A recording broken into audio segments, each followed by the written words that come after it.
The origin of conflict. Conflict isn't part of life, it is life. Introduction. The point of this paper is to map the origin of conflict, from the external world, to individuals' internal conflict, to interpersonal conflict to group conflict.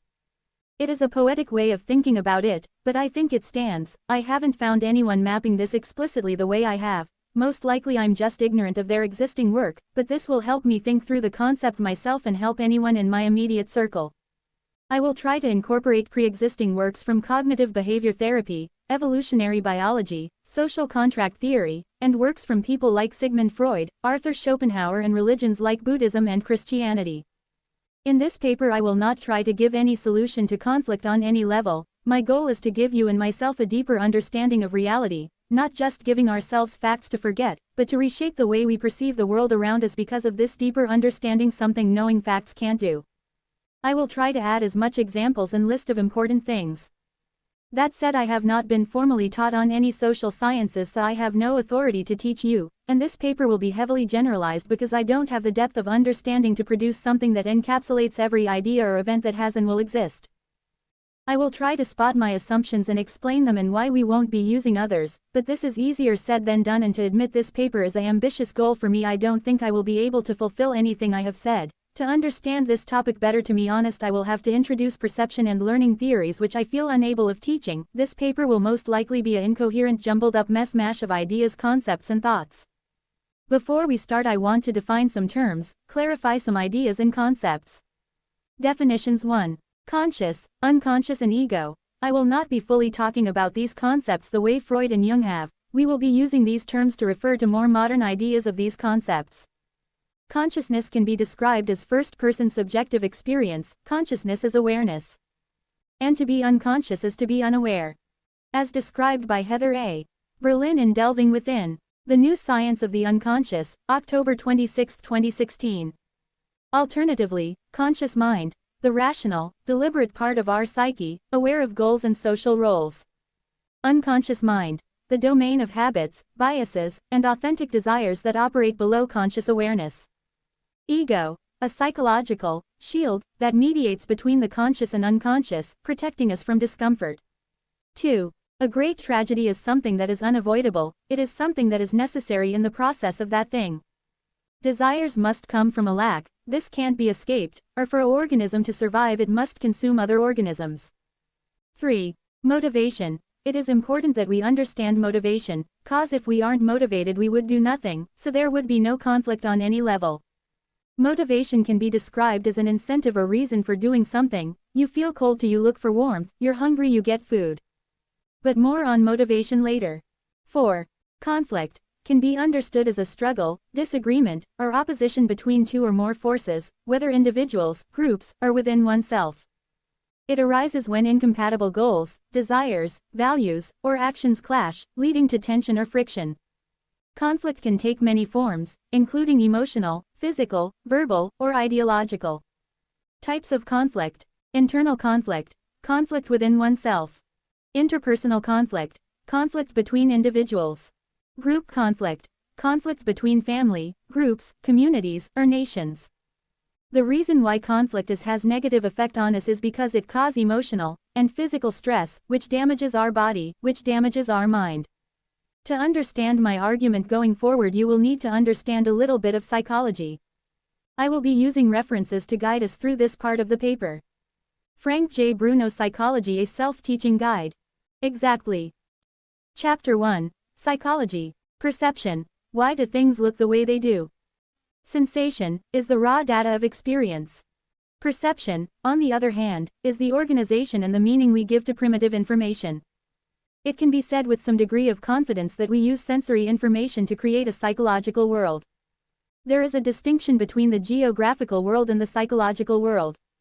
The geographical world is the actual world. Out there, the world is defined and described by physics. The psychological world is the world. In here, the world is experienced by the subject. Although common sense usually says it's the so-called real world, or physical world that determines our behavior, it can be argued that common sense isn't sufficiently analytical. This is important for conflict cause beliefs are normally subjective, not objective, and even if objective truth did exist we all won't be able to perceive it. Learning also plays a role in perception because we are conscious beings who attach labels to perceptual objects. Cognitive learning, learning in which consciousness plays an important role, is an important aspect of the perceptual process. This is hammering home the fact that whatever we learn will shape the way we see the world, further dividing us. Illusions teach us that perceptions are, to some extent, created by the brain and nervous system, that we are not passive observers of our world. What we learn from illusions is that the world appears to us the way it does not only because it actually is the way it is. We also interpret sensory information, transforming it into a constructed perceptual, or psychological, world. And it is our perception of the world that determines much of our behavior. We are fundamentally disjointed from what actually we think is reality. We impose our own subjective experience onto reality and call it truth. And the context for this line is he is talking about optical illusions. If you wish to dig deeper, look into Gestalt psychology. Pages 58 to 65. Learning. Understanding acquired behavior. Learning is a more or less permanent change in behavior, or a behavioral tendency, as a result of experience. Note the focus on the word experience in the definition. In order to learn, it is necessary to receive information. This is done through our sense organs. Imagine an infant born without vision or hearing. It would be terribly difficult for that infant to learn and develop normal intelligence. If the infant had no sense of touch or smell or balance, then learning would be next to impossible. One important thing here is that learning is normally involuntary. Observational learning takes place when an individual acquires behavior by watching the behavior of a second individual. The second individual is a model, and either intentionally or unintentionally demonstrates behavior. If the observer identifies with the model and gains imaginary satisfaction from the model's behavior, then this is vicarious reinforcement. Vicarious reinforcement is characterized by imagined gratification. Psychologically, it acts as a substitute for the real thing. Let's say that Jonathan admires a particular tennis star. When the star wins an important tournament, Jonathan is ecstatic. This emotional state is a vicarious reinforcer. Pages 73 and 81. Motivation.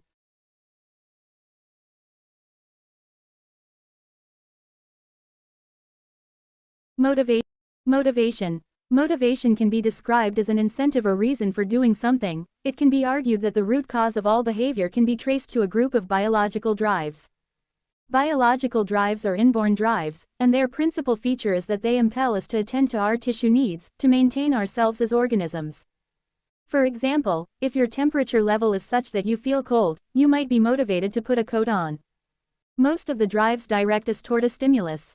We seek food if we are hungry. We seek water if we are thirsty. Pain is unlike the other drives in this particular regard. Pain directs us away from a stimulus. It motivates us to escape from the source of the pain. Sex also has a unique status among the biological drives. The general theme of the biological drives, as already noted, is survival.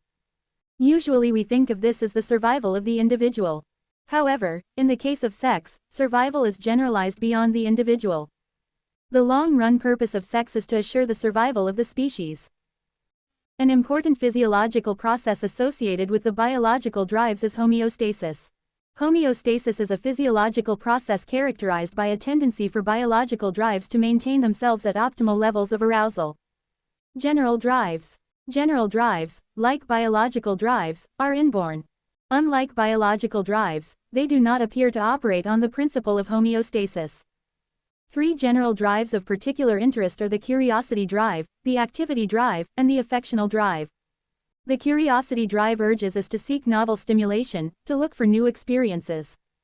The drive is active in infants. Present an infant with a familiar rattle. The infant may show a little interest, and then put the rattle aside. Present the infant with a second, unfamiliar rattle. Interest will be renewed. The renewed interest is explained by the curiosity drive.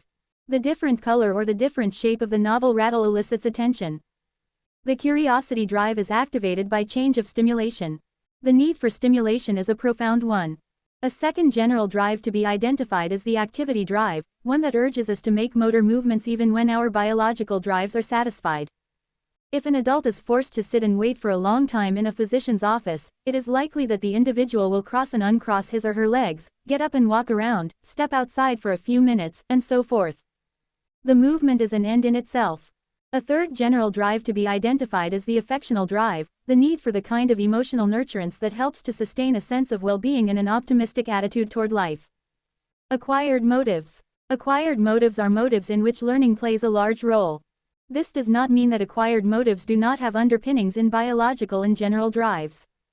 However, these drives have been modified by experience, and express themselves in ways that are unique to the individual. One way to look at acquired motives is to think of them as somewhat stable, persistent behavioral tendencies. Quite a bit is known about a person if one is familiar with the pattern of that person's acquired motives. These motives are also sometimes called social motives, meaning they affect the way we relate to other people. First, the need for achievement is a motive to reach one's goals. All social motives can be thought of as ranging from high to low. A person with a high need for achievement is likely to be ambitious, strive to make a success of a business, or earn academic recognition. A person with a low need for achievement may lack ambition, be unconcerned about financial reward, and have very few dreams or aspirations. Second, the need for autonomy is a motive to do what one wants to do without too much regard for what others expect. The need is reflected in phrases such as, "do your own thing," or, "I'm doing it my way." A person with a high need for autonomy is likely to pursue a pathway in life that is self-defined. A person with a low need for autonomy often feels that he or she is the victim of the demands of others. Third, the need for order is a motive that urges the individual to impose organization on the immediate environment. A person with a high need for order is likely to keep good records, have important papers neatly filed, dislike clutter in the home, and so forth. A person with a low need for order doesn't seem to mind a certain amount of disorganization in the immediate environment. Neatness does not have a high priority. Fourth, the need for affiliation is a motive to associate with others. A person with a high need for affiliation is likely to have a lot of friends, socialize frequently, and dislike being alone. A person with a low need for affiliation will have a few carefully selected friends, not be attracted to parties, and seek time alone. Fifth, the need for dominance is a motive to control the behavior of others. A person with a high need for dominance will seek positions of authority in the workplace or to be the principal decision maker in a marriage. A person with a low need for dominance will tend to be somewhat submissive and often overly agreeable. Sixth, the need for exhibition is a motive to be noticed by others. A person with a high need for exhibition is likely to talk loudly, dress in novel ways, or otherwise call attention to himself or herself. A person with a low need for exhibition is likely to be somewhat retiring and conforming when relating to others. Seventh, the need for aggression is a motive to engage in conflict or to hurt others. A person with a high need for aggression may inflict physical harm on others by hitting, cutting, or shooting. However, the need for aggression can also be expressed in psychological terms. A person with a high need for aggression is likely to be insulting and to make demeaning remarks. A person with a low need for aggression is likely to avoid conflict whenever possible and to avoid hurting the feelings of others. There are other acquired motives. The list above is representative, not exhaustive. Pages 90 to 98. Point of lengthy list to clarify how and why people needs can conflict. The evolutionary reason for motivation lies in its role as a driving force that ensures organisms take actions necessary for survival, reproduction, and overall fitness. Motivation evolved to prioritize behaviors that increase an individual's chances of passing on their genes while avoiding harm. Emotions. Riding life's roller coaster. Stress refers to wear and tear on the body. Chronic stress takes a toll. The body loses some of its resilience, its ability to bounce back. Let's say that you take a small piece of metal and fold it back and forth. A crack appears in the metal after a number of foldings. Each act of folding is a stressor. The crack is the stress. General adaptation syndrome, GAS, a pattern that describes how an organism responds under conditions that induce chronic stress. There are 3 stages in the general adaptation syndrome: 1. The alarm reaction, 2. The stage of resistance, and 3. The stage of exhaustion. The alarm reaction is characterized by an increase in arousal and general alertness. The pulse and respiration rates increase and the blood vessels of the striated muscles narrow. The organism prepares itself to deal with a threat. The alarm reaction is the individual's response to a novel stressor. The stage of resistance is characterized by reduced agitation and excitement. This stage represents an organism's response to a stressor that has become chronic. The individual learns to live with the stressor. During the stage of resistance, the organism seems to have adapted to adverse conditions. Learning and reproduction are possible. The stage of exhaustion is associated with illness and death. The death is a premature one. Post-mortem examinations of rats subjected to chronic stressors revealed that their adrenal glands were swollen.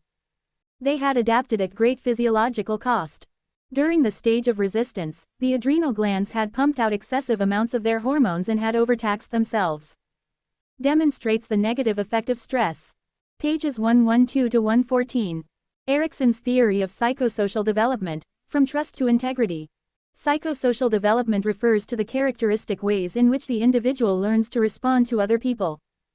According to Erikson, there are 8 stages in psychosocial development. 1. Trust versus mistrust. 2. Autonomy versus shame and guilt. 3. Initiative versus guilt. 4. Industry versus inferiority. 5. Identity versus role confusion. 6. Intimacy versus isolation. 7. Generativity versus self-absorption. And 8. Integrity versus despair. This helps shows that we have internals. Kohlberg's theory of moral development. From a power orientation to living by principles. Moral development is the development of the individual's sense of right and wrong. Prior to Kohlberg's actual research with subjects, theories of moral development were based largely on speculation.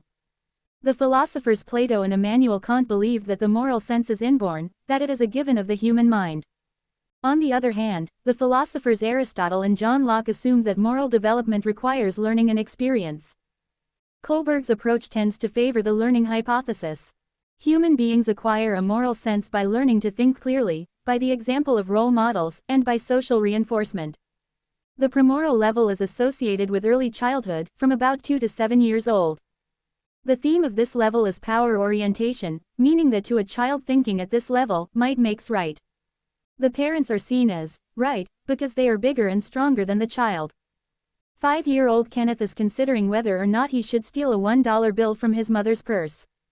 His hesitation, if there is any, is based on the fear of being caught, not on guilt. He is amoral, meaning that he has no actual moral sense, no internal feeling that he is wrong to do something that is forbidden. The conventional level is associated with late childhood and adolescence, 7 to 18 years old. Also, many, probably most, adults continue to operate at the conventional level, never progressing to the principled level. The theme of the conventional level is law and order. Right is right because human beings have codes of conduct and written laws. 15-year-old Sally identifies with her family. The family has a certain religion, certain attitudes, and well-defined notions of what is and is not socially acceptable behavior. Sally doesn't question the family's values. She doesn't examine or challenge them. She is operating at the conventional level. 34-year-old Kelvin pays his taxes, has earned an honorable discharge from the army, and thinks of himself as a good citizen. Kelvin, like Sally, is operating at the conventional level. The principled level is associated with a relatively small percentage of adults. These are people who think for themselves about what is right and wrong. They are not chaotic in their thought processes. They are logical and clear-sighted. In certain cases, they may decide that a law or a group of laws are unjust, and they may rebel. The founding fathers of the United States, men such as George Washington and Thomas Jefferson, fall in this last category. Saints, great leaders, and prophets also fall in the principled category. It is clear that not all adults outgrow even the first level, the premoral level. Dictators who rule by brute force, who punish in accordance with their personal whims, operate at the premoral level. This is important to conflict because if we can't agree if morality exists, that in itself is a conflict, nonetheless that people view on morality as dependent of stages that they may or may not ever reach. Secondly, if being moral isn't natural for us, that means we naturally are programmed to oppress, abuse, exploit one another. Pages 160 to 168. The evolutionary reason for morality is rooted in its role in promoting cooperation, social cohesion, and group survival. Morality evolved as an adaptive mechanism to regulate behavior within groups, ensuring that individuals could live and work together effectively while minimizing conflict and maximizing shared resources. I think is more important to learn about required for gang violence because it's not that their individual conflict isn't important, it's that other gang members enforce each other life decisions. For understanding war and racism, I think it's over the fact that people dehumanize and become sensitized from the violence. Chapter 2. The Natural State of Things.